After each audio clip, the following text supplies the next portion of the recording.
Reuters, U.S. President Donald Trump has asked for more talks between representatives of the oil and corn industries after a meeting on Tuesday failed to yield an agreement on how to help refiners cope with the country's Euro trademark's biofuels policy.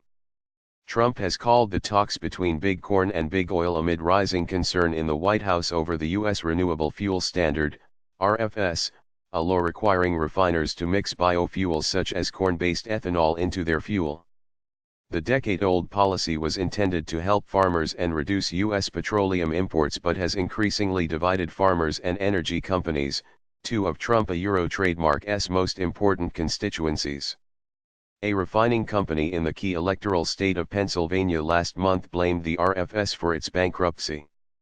The meeting on Tuesday included Republican Senators Ted Cruz of Texas and Pat Toomey of Pennsylvania, both from major oil refining states, along with Charles Grassley and Joni Ernst of major corn grower state Iowa. A Euro no deal made a Euro, said Grassley in a Twitter post after the meeting, adding the proposals discussed were a Euro not a Euro win a Euro trademark a Euro and would a Euro destroy ethanol demand a Euro. Cruz issued a statement saying the meeting was a Euro positive and productive a Euro and added that Trump had requested another session this week.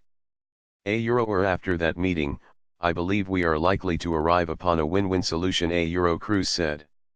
White House spokeswoman Sarah Sanders confirmed the Tuesday meeting on biofuels and said, a Euro we Euro trademark re going to continue having conversations a Euro. Under the RFS, refiners must cover the costs of blending increasing volumes of biofuels such as ethanol into the national Euro trademark's gasoline and diesel each year.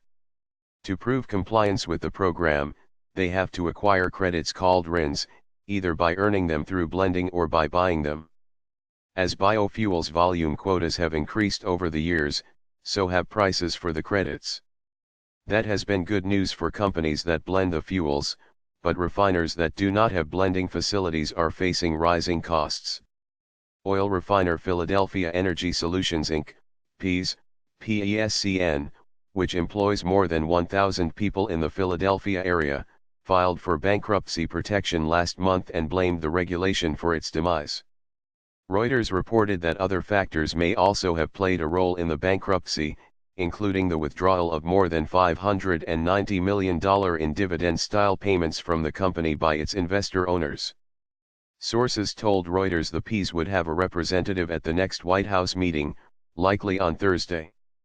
Ernst and Grassley have both said they disagree with critics who say RINs are harmful to refiners, underscoring the fact that the two sides cannot even agree on the facts, let alone the solutions. They point out other refiners, such as Valero Energy Corp., VLON, and Marathon Petroleum Corp., MPCN, are pulling in solid profits despite the biofuels regulation. America Euro trademark's biggest ethanol producers include Archer Daniels Midland Co., ADMN, and Poet LLC. Handful of options. At least 4 options aimed at reducing the cost of RINs were up for consideration, two sources familiar with the agenda of the White House meeting said. One was to count U.S. ethanol exports toward annual biofuels volume mandates, something not currently permitted under the policy. Another was to place a hard cap on the price of a RIN, and a third was to limit RIN trades to blenders and refiners, essentially to remove market speculation, the sources said. To sweeten the deal for the corn industry, any deal would have likely included a waiver to allow gasoline containing 15% ethanol to be sold year-round. Sales of high ethanol blends are currently restricted during the summer due to concerns over smog. Discussions could also look at solutions focused more directly on refiner Ps, like waiving its current RIN obligation valued at about $350 million, the sources said.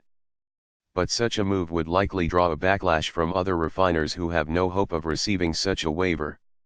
While the White House meetings have focused on fixes that could be implemented with executive or regulatory action, there is a separate legislative effort to alter the RFS, led by Republican Senator John Cornyn of Texas. But it too faces stiff resistance from corn states.